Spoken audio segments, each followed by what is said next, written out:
Hello friends, welcome to my YouTube channel. और आज हम शुरू करेंगे मिश्रण या एलिगेशन का पार्ट 3। यदि आपने पार्ट 1 और 2 नहीं देखा है तो उन दोनों वीडियो का लिंक मैंने डिस्क्रिप्शन में दे दिया है, तो उन वीडियो को भी जाकर ज़रूर देखें। तो चलिए शुरू करते हैं आज के पहले क्वेश्चन से। क्वेश्चन नंबर पहला हमें दिया गया है 20 लीटर और 36 लीटर के दो मिश्रणों में स्प्रिट और जल का अनुपात क्रमशः 3:7 और 7:5 है। दोनों मिश्रणों को एक जगह मिला दिया गया है, तो हमें बताना है कि नए मिश्रण में स्प्रिट और जल का अनुपात क्या है। तो पहला अनुपात हमें दिया है 3:7।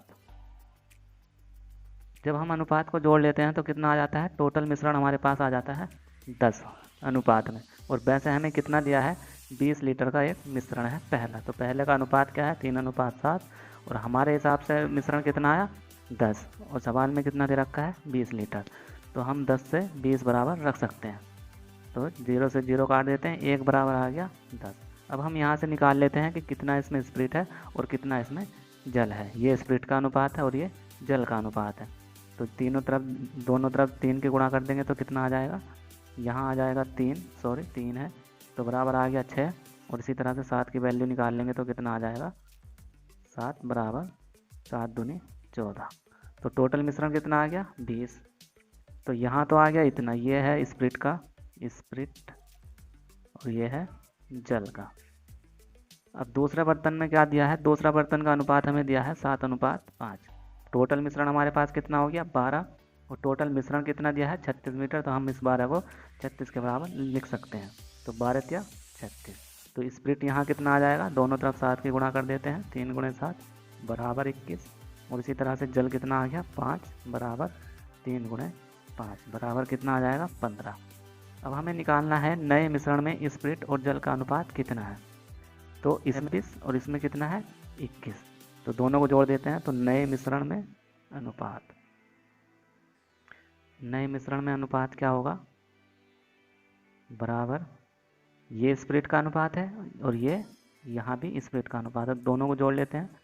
26 + 21 अनुपात, इसी तरह से यहाँ जल इतना है और यहाँ इतना है, तो 14 + 15, तो बराबर कितना आ जाएगा 27:29। इसका सही आंसर हो जाएगा। सिंपल सा क्वेश्चन है, उम्मीद करता हूँ समझ में आया होगा। नेक्स्ट क्वेश्चन है 55 किलोग्राम के एक मिश्रण में दूध और जल का अनुपात 7:4 है। अनुपात को 7:6 करने के लिए मिलाए जाने वाले जल की मात्रा कितनी है, ये हमें ज्ञात करना है। तो अनुपात हमें शुरू का कितना दिया है 7:4, और टोटल मिश्रण हमें कितना दिया है 55 किलो। तो अनुपात कितना है 7:4। हमारे पास टोटल मिश्रण अनुपात में कितना है 11 है, 7 और 4 11, लेकिन वो किलोग्राम में कितना दिया है 55 किलोग्राम, तो हम इसको इसके बराबर रख सकते हैं। अब हम यहाँ से निकाल सकते हैं कि इसमें दूध कितना है और जल कितना है, तो निकाल लेते हैं यहाँ से 11 पंजे 55, तो 1 की वैल्यू कितनी आ गई 5 आ गई। अब ये तो 5 आ गई। अब हमें करना क्या है कि इस अनुपात को हमें 7:6 करना है। मतलब क्या है 7:4 है और उसमें कुछ जल मिलाया जाएगा और ये अनुपात 7:6 हो जाएगा। ये अनुपात किसका है, ये अनुपात दूध का है, ये अनुपात दूध का है और ये पानी का है। तो जब उसमें दूध नहीं मिलाया जाएगा तो उसका अनुपात भी नहीं बदलेगा, लेकिन जब उसमें जल मिला दिया जाता है तो उसका अनुपात बढ़ जाता है। तो जल मिलाने पर उसका अनुपात कितना बढ़ा 2 बढ़ा, और हमारे पास 1 की वैल्यू कितनी है 1 है, तो 2 की वैल्यू कितनी हो जाएगी, दोनों तरफ 2 की गुणा कर लेते हैं, तो कितनी आ जाएगी 10 लीटर जल उसमें मिलाया गया था, यही इसका सही आंसर हो जाएगा। क्वेश्चन समझ में नहीं आया है तो मैं दोबारा बता देता हूँ। क्वेश्चन में दिया था 55 किलोग्राम के एक मिश्रण में दूध और पानी का अनुपात इतना है। तो जो दूध और पानी का अनुपात हमारे पास टोटल जो मिश्रण है वो 7 और 4 11 हो जाएगा, और टोटल मिश्रण हमें कितना दिया है 55 किलो, तो हम 11 बराबर 55 को रख सकते हैं। 1 की वैल्यू हमने यहाँ से निकाल ली। और जब उसमें जल मिला दिया जाता है तो अनुपात 4 से बढ़कर 6 हो जाता है। तो कितने अनुपात बढ़ा 2 अनुपात बढ़ा, तो बराबर 1 अनुपात की वैल्यू हमारे पास 5 थी, तो 2 अनुपात की कितनी हो जाएगी 5 से इसमें गुणा कर देंगे तो कितना आ जाएगा 10 लीटर, इसका सही आंसर हो जाएगा। नेक्स्ट क्वेश्चन कर लेते हैं। नेक्स्ट क्वेश्चन दिया है दूध और पानी के 45 लीटर मिश्रण में दूध का पानी से अनुपात 2:1 है। जब मिश्रण में पानी की कुछ और मात्रा मिला दी जाती है तो यह अनुपात 1:2 हो जाता है। तो मिश्रण में पानी की कितनी मात्रा मिलाई गई ये हमें ज्ञात करना है। तो हमें अनुपात क्या दिया है, शुरू में हमें अनुपात दिया है 2:1। इसमें इतना जो है 2 अनुपात दूध है और 1 अनुपात इसमें पानी। टोटल मिश्रण हमारे पास कितना है, अनुपात में देखा जाए तो 3 है और अगर लीटर में देखा जाए तो 45। तो यहाँ से हम 1 की वैल्यू निकाल लेते हैं। तो कितना आ गया 45। यहाँ से हम दूध निकालेंगे तो दूध कितना आ जाएगा 30 लीटर, और अगर पानी निकालते हैं तो पानी कितना आ जाएगा 15 लीटर। अब हमें अनुपात बनाना है 1:2। 1:2 मतलब 1 अनुपात उसमें दूध होना चाहिए और 2 अनुपात पानी। तो दूध हमारे पास कितना है 30 है, चलो जी ये तो 30 है, लेकिन पानी हमारे पास कितना है कुल 15 है। तो 15 में हमें ऐसे क्या चीज़ कितना इसमें जोड़ें कि हम 60 कर लें, क्योंकि 30 का दुगना कितना होता है 60। तो हम इसमें कितना जोड़ लेते हैं 45 हम इसमें जोड़ लेते हैं। तो अनुपात क्या हो जाएगा 30:60। तो 30 दूनी 1:2 के अनुपात में हम इसे बदल लेते हैं। तो हमने कितना पानी इसमें मिलाया 45 लीटर। तो सिर्फ यही इसका सही आंसर हो जाएगा। तो 45 लीटर हमें इसमें जल मिलाना पड़ेगा। क्वेश्चन समझ में नहीं आया है तो दोबारा बता देता हूँ। हमें अनुपात दिया था 2:1, ये 2 अनुपात दूध है और 1 अनुपात पानी है। टोटल हमें मिश्रण कितना हो गया 3, और मिश्रण का हमें कितना दिया है 45 लीटर। तो एक एक करके निकाल लिया तो 30 लीटर कितना आ गया, इसमें दूध आ गया और 15 लीटर इसमें पानी आ गया। अब हमें बदलना है दूध और पानी का अनुपात 1:2 में हमें करना है। हमें दिया है दूध कितना दिया है 30 लीटर और पानी हमारे पास है सिर्फ 15 लीटर। तो हमें अनुपात में 30 में तो हम कुछ जोड़ेंगे नहीं, क्योंकि दूध हमें 1 अनुपात में रखना है और पानी हमें 2 अनुपात में रखना है। तो दूध का अनुपात कितना है 30 है।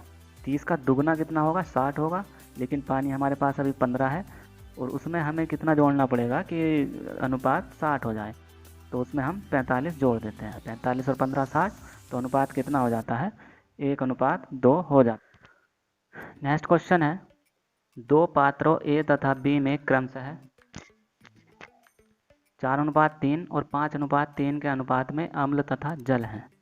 तो इन मिश्रणों को किस अनुपात में मिलाया जाए कि पात्र सी में मिलने वाले नए मिश्रण में अम्ल तथा जल का अनुपात 2:3 के अनुपात में हो। तो इस क्वेश्चन को हम दो तरह से कर सकते हैं, पहला अम्ल के अनुपात को लेकर और दूसरा जल के अनुपात को लेकर। तो हम इस क्वेश्चन को अम्ल के अनुपात को लेकर कर लेते हैं। तो पहले बर्तन में अम्ल का अनुपात है 4 अनुपात में, लेकिन टोटल मिश्रण कितना है 7 है। तो यहाँ अम्ल का अनुपात कितना हो जाएगा, अम्ल का मिश्रण कितना हो जाएगा 4/7। इसी तरह दूसरे में अम्ल कितना है 5 है और टोटल मिश्रण कितना है 8 है। तो दूसरे बर्तन में क्या हो जाएगा 5/8। और तीसरे में क्या है, टोटल मिश्रण 5 है और अम्ल कितना है 3 है, तो इसे लिख लेते हैं हम 3/5। तो इस क्वेश्चन को अब हम मिश्रण लगा लेते हैं। अब इस क्वेश्चन में हम मिश्रण लगा लेते हैं, 4/7, 5/8 और बीच में क्या रख लेते हैं 3/5। अब इनको आपस में घटा ले। तो जब हम इसमें से इसको घटाएंगे तो कितना आ जाएगा 1/40 आ जाएगा, और यहाँ इसमें से इसे घटाएंगे तो कितना आ जाएगा 1/35 आ जाएगा। 5 से इसे काट लेते हैं, 8 बार कट जाएगा, 5×8 = 40 और 5×7 = 35। इस धर को कर लेते हैं तो हमारे पास अनुपात क्या आ गया 1:8 और 1:7। लेकिन ये बटे में है तो इसकी इधर गुणा कर लेंगे और इसकी इधर गुणा कर लेंगे। तो अनुपात हमारे पास क्या आ जाएगा 7:8, इसका सही आंसर आ जाएगा। तो हमें नए मिश्रण में अनुपात 7 और 8 के अनुपात में हमें मिलाना पड़ेगा। क्वेश्चन समझ में आ गया होगा। चलिए अब नेक्स्ट क्वेश्चन कर लेते हैं। नेक्स्ट क्वेश्चन दिया है, इंपॉर्टेंट क्वेश्चन है, ध्यान से देखेंगे। नेक्स्ट क्वेश्चन दिया है, 2 बर्तनों ए तथा बी में दूध और पानी को क्रमशः 4:3 तथा 2:3 के अनुपात में मिलाया गया है। तदनुसार उन दोनों को परस्पर किस अनुपात में मिलाया जाए कि नए मिश्रण में आधा दूध और आधा पानी हो जाए। आधा दूध और आधा पानी का क्या मतलब है कि दोनों का अनुपात 1:1 हो जाए। तो कर लेते हैं इस क्वेश्चन को, जैसा कि हमने पिछला क्वेश्चन किया था, दूध को मानकर इसको हम कर लेते हैं।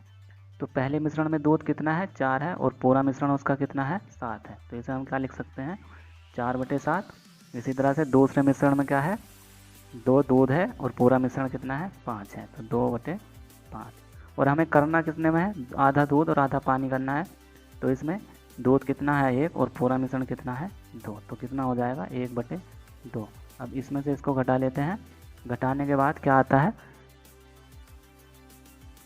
तो जब हम इसमें से इसे घटाएंगे तो कितना आ जाएगा 1/10 अनुपात, और जब इसमें से इसको घटाएंगे तो कितना आ जाएगा 1/14। अब इसको इधर ले जाते हैं और इसको इधर ले जाते हैं, तो बराबर क्या बनेगा अनुपात 14/10। अब 2 से काट लेते हैं इसको, 2 से 7 बार और 2 से 5 बार, तो अनुपात क्या आ जाएगा 7:5 इसका सही आंसर हो जाएगा। सिंपल सा क्वेश्चन है, उम्मीद करता हूँ ये क्वेश्चन समझ में आया होगा आपको। नहीं आया तो दोबारा बता देता हूँ। 2 मिश्रण हमें दिए थे, एक का मिश्रण था 4:3 और दूसरे में थे 2:3, और हमें इसे मिलाना था 1:1 के अनुपात में। तो मिश्रण को हम जो है दूध को मानकर इस सवाल को कर लेते हैं। दूध हमने मान लिया इसमें 4 है और पूरा मिश्रण कितना है 7 है, तो पूरे मिश्रण में दूध कितना हुआ 4/7। इसी तरह से दूसरे बर्तन में क्या हुआ 2/5, और तीसरे बर्तन में कितना हुआ 1/2। इसमें से ऐसे घटा दिया 1/10 आ गया और यहाँ 1/14 आ गया। दोनों को हमने कैंची की गुणा कर ली तो कितना आ गया 14 इधर आ गया और 10 इधर आ गया। 2 से काट लिया 7 और आ गया 7:5 इसका सही आंसर हो गया। नेक्स्ट क्वेश्चन कर लेते हैं। नेक्स्ट क्वेश्चन बहुत ही इम्पोर्टेंट क्वेश्चन, चलिए देखते हैं इसको। एक बाल्टी में 40 लीटर दूध था, इसमें से 4 लीटर दूध निकालकर उसके स्थान पर पानी भर दिया जाता है। यह क्रिया इसके बाद 2 बार और दोहराई जाती है। अंत में बने मिश्रण में दूध कितना है यह हमें ज्ञात करना है। टोटल दूध हमें दिया है 40 लीटर। फिर क्रिया में क्या करते हैं कि इसमें 4 लीटर दूध निकालकर उसके स्थान पर पानी भर दिया जाता है। तो इसका क्या मतलब हुआ कि 4 लीटर दूध निकाला जा रहा है टोटल मिश्रण में से। टोटल मिश्रण कितना है 40 है, तो इससे काट लेंगे तो कितना आ जाएगा, ये कट जाएगा 10 बार 1/10। तो ये आ गया कि हर प्रक्रिया में कितना दूध उसमें से निकाला जा रहा है 1/10, और कितना दूध बच रहा है उसके अंदर, तो हम क्या इसको क्या लिख सकते हैं 1 घट रहा है तो 9/10 हम इसको लिख सकते हैं। तो हर प्रक्रिया में जो दूध बच रहा है उसमें कितना बच रहा है 9/10 दूध उसमें बचता है। अब यह प्रक्रिया कितनी बार दोहराई जाती है 2 बार और दोहराई जाती है। तो टोटल दूध हमारे पास कितना था 40 लीटर, और पहली प्रक्रिया कितनी है 9/10, और यह प्रक्रिया 2 बार और दोहराई जाती है। इसके अलावा 2 बार और दोहराई जाती है, तो इसका क्या मतलब हुआ 9/10 और गुणा 9/10। यह हमने 3 बार क्यों लिखा है, क्योंकि सवाल में दिया गया है कि 4 लीटर दूध निकालकर उसके स्थान पर पानी भर दिया जाता है। तो एक प्रक्रिया तो ये यहाँ हो गई, और यह क्रिया इसके बाद 2 बार और दोहराई जाती है, तो हमने भी 2 बार इसे दोहरा दिया। तो 1 0 से यहाँ 1 0 कट जाएगा, 2 से काट लेते हैं, 2 दूनी 4 और 2 पंजे 10। अब इसकी गुणा कर लेते हैं, गुणा करने पर क्या आएगा, इसे 2 से और काट लेते हैं, 2 पंजे 10। तो इसकी गुणा कर लेते हैं तो हम कितना आ जाएगा 9 9 9 का घन कितना होता है 729/5 पंजे 25। इसकी भाग करने पर आंसर क्या आ जाएगा 29.16 लीटर 5 दूध उसमें बचेगा। यही इसका सही आंसर हो जाएगा। सिंपल सा क्वेश्चन है, उम्मीद करता हूँ समझ में आया होगा। चलिए नेक्स्ट क्वेश्चन कर लेते हैं इसी तरह का एक और। नेक्स्ट क्वेश्चन दिया है, एक बर्तन में 40 लीटर ग्लिसरीन रखा है, उसमें से 5 लीटर ग्लिसरीन निकालकर इतना ही पानी डाला गया।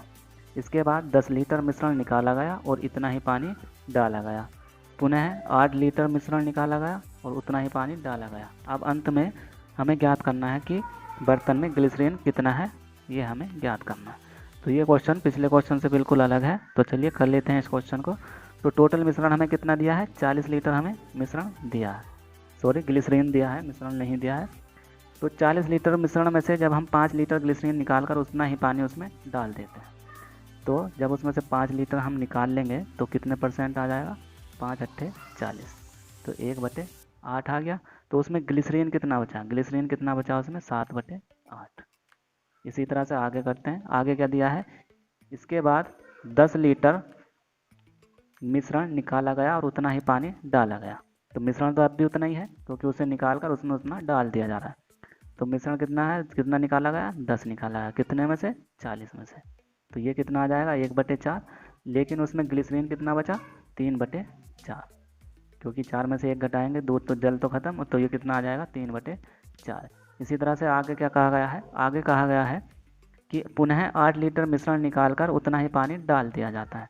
तो 8 लीटर मिश्रण किस में से निकाला 40 में से, तो 8 पंजे 1/5, या इसे हम क्या लिख सकते हैं 4/5। अब टोटल मिश्रण हमारे पास कितना था 40 लीटर, और हमारे पास शुरू की जब प्रक्रिया हुई तो हमारे पास ग्लिसरीन कितना बचा 7/8। और इसी तरह जब दूसरी प्रक्रिया हमने करी तो कितना बचा 3/4। और जब से सबसे आखिरी करी तो कितना बचा 4/5। तो यहाँ से काट लेते हैं, जो कटता है 4 से 4 कट जाएगा और 8 से 5 40 काट देंगे 5 बार और 5 से 5 कट जाएगा।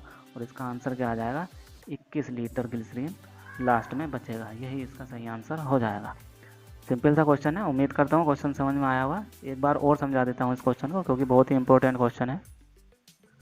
तो क्वेश्चन में हमें क्या कहा गया था कि एक बर्तन में 40 लीटर ग्लिसरीन रखा है, उसमें से 5 लीटर ग्लिसरीन निकालकर उतना ही पानी डाल दिया जाता है। तो हमने ग्लिसरीन निकाल लिया 5 लीटर 40 लीटर में से, तो कितना बचा आ गया 1/8 निकल गया। तो उसमें ग्लिसरीन कितना बचा 7/8। अब आगे क्या है, इसके बाद 10 लीटर मिश्रण निकाला गया। 10 लीटर मिश्रण निकाल दिया 40 में से, तो कितना आ गया 1/4 निकल गया। तो उसमें ग्लिसरीन और मिश्रण कितना बचा 3/4। इसी तरह से लास्ट में है 8 लीटर मिश्रण निकालकर उतना ही पानी डाल दिया। तो 8 लीटर निकाल लेंगे तो कितना आ जाएगा 1/5। तो मिश्रण कितना बचा 4/5। तो क्योंकि 40 लीटर हमें टोटल मिश्रण दिया था, तो उसमें हमने इन तीनों प्रक्रिया की आपस में गुणा कर दी। 7/8 गुणा 3/4 गुणा 4/5। जो आपस में कटा हमने काट दिया और लास्ट में क्या आ गया 21 लीटर। इसका सही आंसर आ गया। सिंपल सी ट्रिक है, बहुत ही आसान तरीके से मैं आपको एक चैप्टर पढ़ा रहा हूँ। यदि आपको हमारी वीडियो पसंद आई हो तो प्लीज़ वीडियो को लाइक करें और चैनल को ज़रूर सब्सक्राइब करें। नेक्स्ट क्वेश्चन दिया है, 126 रुपये प्रति किलोग्राम और 135 रुपये प्रति किलोग्राम की चाय को एक तीसरी किस्म में 1:1:2 के अनुपात में मिलाया गया है। यदि मिश्रण 153 किलोग्राम प्रति किलोग्राम का हो तो तीसरी किस्म की कीमत कितनी है, ये हमें ज्ञात करना है प्रति किलोग्राम में। तो पहली का और दूसरे का अनुपात हमें क्या दिया है 1:1। तो इसका रेट क्या हो जाएगा 126 गुणा 1 बराबर 126 रुपये। और इसी तरह से 135 गुणा 1 बराबर 135। जब हम इन दोनों को जोड़ देंगे तो कितना आ जाएगा, दोनों को जोड़ कर देखते हैं 6 5 11 और 3 2 5 और 1 6 और 1 और 1 2। तो 2 से 61 रुपये इन दोनों के आ गए। लेकिन हमें क्या दिया है, मिश्रण हमें दिया गया है। मिश्रण का रेट कितना है 153 रुपये प्रति किलोग्राम और पूरा मिश्रण कितना है, अनुपात हमें क्या दिया गया है 1:1:2। तो टोटल मिश्रण हमारे पास कितना है 4 है और टोटल मिश्रण का रेट हमारे पास कितना है 153 रुपये प्रति किलोग्राम है। और इन दोनों का रेट हमें दिया हुआ है। यदि हम इसका पूरा मतलब मिश्रण का कुल रेट निकाल कर अगर इसमें से हम इसे घटा देंगे तो हमारे पास तीसरी किस्म की चाय आ जाएगी। तो इसकी गुणा कर लेते हैं। तो 153 गुणा 4 तो कितना आ जाएगा, ये आ जाएगा 4 तिया 12, यहाँ से लगा 1 4 पंजे 20 और 1 21 और 4 1 4 और 2 6। तो ये आ गया हमारे पास टोटल मिश्रण का रेट। तो 612 में से जब हम इसे घटाएंगे 261 को तो कितना आ जाएगा, ये आ जाएगा 2 में से 1 जाएगा 1 और 11 से में 6 जाएगा 5 और ये आ जाएगा 6 में से 3 जाएगा, सॉरी यहाँ बचेगा 5 में से 2 जाएगा 3। अब ये आ गया हमारे पास तीसरी किस्म की चाय का रेट। लेकिन तीसरी किस्म की चाय का अनुपात क्या है 2 है। तो हम प्रति किलोग्राम कर लेते हैं, 2 से इसे भाग दे देते हैं। तो कितना आ जाएगा 2 एकम 2 और 2 सत्ते 14 और 2 पंजे 10.2 पंजे 10। तो यही रेट आ जाएगा प्रति किलोग्राम का। तीसरी जो किस्म की चाय है उसका क्या रेट आ जाएगा प्रति किलोग्राम 175.5। तो ये इसका सही आंसर हो जाएगा। सिंपल सा क्वेश्चन है। धन्यवाद।